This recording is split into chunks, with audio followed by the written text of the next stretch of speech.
Welcome you all to another one-up guided tour. Looking at puzzle 399, that surprise 9x9 drop this very evening. Let's load up and get started. We are going to be talking a little bit before we solve this puzzle and doing a little bit of topography work.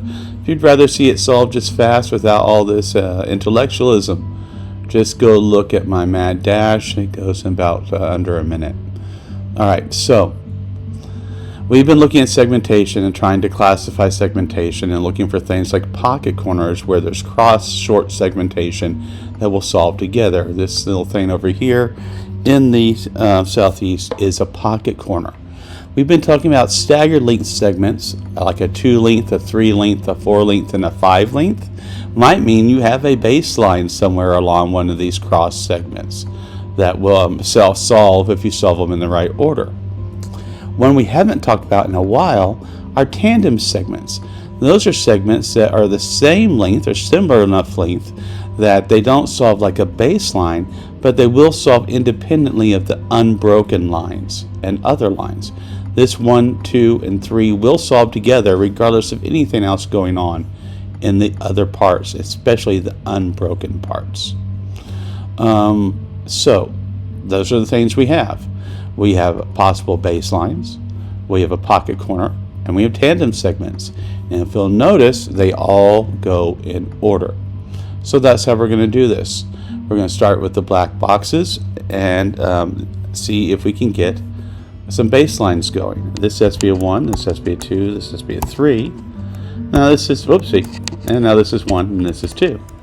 Now let's see what we got. A 4 length with 1 and 3 are gone, has to be a 4. 5 length with 1 through 4 gone, has to be a 5. And a 6 length with 1 through 5 gone, has to be a 6. We're left with a little 7-8 pair. I think we can survive that. This is a 1. Now this 2 drops down, making this a 2 and a 4. And left with 1, 2, 3. Up here we can finish this with 5 and 6 because of the 6 moving over.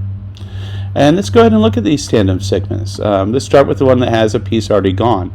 This has to be 1 or 2. This has to be 1 or 2. So 1, 2, 3, and 4 are gone from the line. And we have a 5 length segment. That has to be a 5. We're left with 6 and 7. Now let's do it again at the top one. See, 1, 2, and 3 are gone. In this row, 1, 2, 3, and 5 are gone. So that's our 4. And that's our 1. Now let's look at these tandem segments. That's a 2. That's a 3, that's a 1, that's a 2, that's a 1, that's a 2. This one looking over is a 3, that's a 1. Now let's look at these going up. There's another one. That's got to be a 2, which means this is a 1, which means this is a 3, which means this is a 2. This has to be a 3. We're making some progress, aren't we? This is a given 1, but now look at this baseline like the one on the other side. Now this has to be a 4. We're left with 5, 6, and 7, and look at there. It still resolves. That has to be that. This is our 5, of course, and so this means this a 6 and this a 5. This is a last little given 1, which does that. And we made a pretty big progress. This was a 7-8 pair, was it not? 7 and 8 are now known because this is cross 7. Let's look at this long line here. Well, actually, let's look at this line here because that's going to be more instructive. It's the only unused line in the whole thing, and we know where the 3 goes because of the exclusions. Now let's look at this line here. That can't be 2, that can't be 2, that can't be 2, so that's 2. That's 1. 4 and 1. This can't be, well, here, we'll do this one 2 first, right? So we're left with 5, 7, 8, but this can't be 7 or 8, so that's a 5. Left with 4 and 2. Now we're left with 1 and 5. This has to be a 4. Left with 1 and 6, that has to be a 6 and a 1, and we are in a stagger solve. 6 gives us a 7. There's only one 7 left in the board, gives us an 8. Only one 8 in the board gives us a 9. Only one 9 in the board gives us a 4. Only one 4 in the board gives us a 5. And we are done. And that is one way to solve 1UP 399. I imagine there might be more ways because there's baselines everywhere.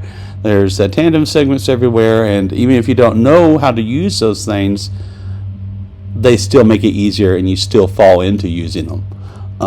Anyway, I hope this video helped you. If you're stuck and have any questions, You still got questions, leave a comment. I'll try and answer there.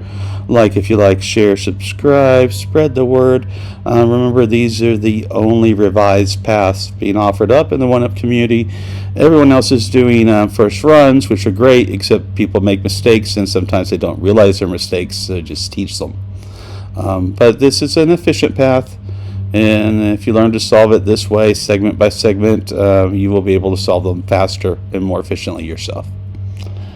All right, that's what I have to say. Tomorrow should be big, 10 by 10, perhaps a bit harder than this one, and we'll see you then. Have a good night.